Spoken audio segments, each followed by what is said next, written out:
Rule number 4 says, if a verb comes before its subject, the agreement rule remains the same.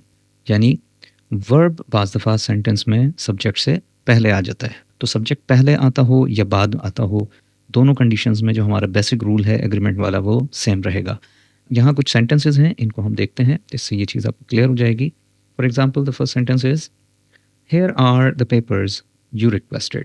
अब are is the verb that comes before the subject और subject क्या है इसका? The papers.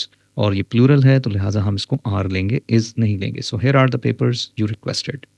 Second sentence is, behind the bushes was a hungry cat. अब was is a verb और ये इसका subject क्या है actually?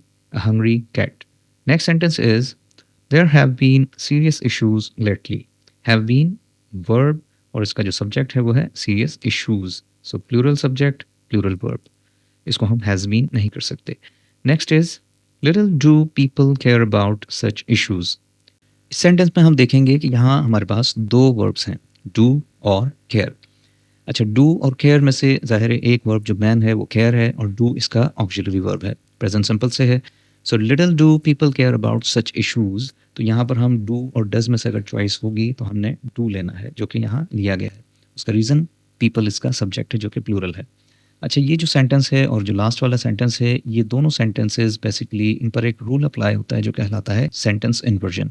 Sentence inversion rule basically वो इस तरह होता है कि जब कोई सेंटेंस किसी एडवर्ब से शुरू होता हो, जैसे little, rarely, hardly, not only वगैरह वगैरह, तो इसमें करते ये हैं कि सेंटेंस में जब वो एडवर्ब से शुरू हो तो उस टेंस का ऑक्सिलरी या हेल्पिंग वर्ब हम सब्जेक्ट से पहले लाते हैं.